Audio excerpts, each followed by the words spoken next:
Well, negativity is one of the most common obstacles to a healthy work environment. People often wonder what can be done to make their workplace less negative. Nikki Karnowski works with businesses each day, and she joins us this morning with some tips on how to build more positive into the place where you spend a vast majority of your waking hours, work. Good morning, Nikki. How are you? Good morning, Jenna. Doing well, thanks. You know, I always share with groups, I don't think any of us wakes up and says, I want to go to work and have a miserable, negative day and not get along with my coworkers. Yet so often that's what happens. You know, many workplaces are battling negativity, but it looks, different sometimes. So it's kind of important, that first step, to define what it looks like in your workplace and if it's going on.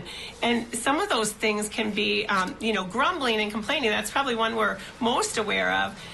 Embarrassing others, distrust, arguing. It can even go as far as mocking or bullying.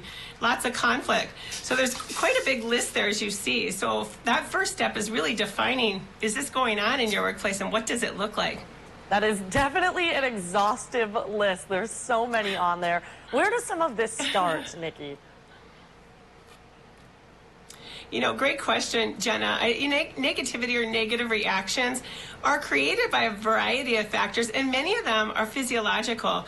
So if we get a grip on that, when we're tired, when we're hungry, when we're stressed, I think we can all probably relate. Things often seem worse. So kind of managing that and knowing where you are, are you really tired or stressed out about a certain situation? This can all kind of impact how you feel and if you're seeing things clearly. Another factor can be, unmet or unrealistic expectations in the workplace, whether that's with our work schedule, with our boss, any of those factors, work-life integration. So when we feel we're not getting, those expectations met, that can be a problem. It's really important to get to the root of what we're feeling and to explore that, and then to make sure we're having those difficult conversations before they spiral out of control.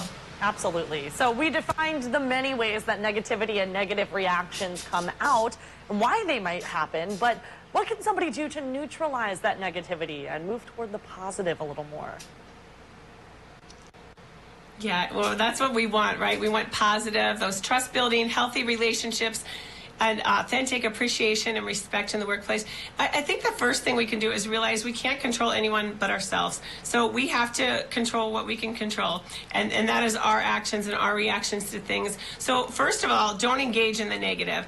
If somebody's complaining or gossiping, there's a really easy way to just squelch that, and that's just politely excuse yourself, walk away, or don't engage in that. It's amazing how fast those things will stop, or people won't do that around you when you don't engage in it. Number two, model and contribute to the positive. If you can say something good, catch people doing good in the workplace, model that positivity, that's a plus. And then the third thing is just exploring unrealistic workplace expectations. So having conversations with your coworkers, with your boss, and like we said, those difficult conversations before they just spiral into negativity. Those are awesome and timely reminders that are helpful, especially when we get into stressful situations or deadlines or anything like that. So thank you so much for joining us this morning, Nikki, Absolutely. with these tips. And we'll be right back Thanks, after a Jenna. quick Have a great break. week.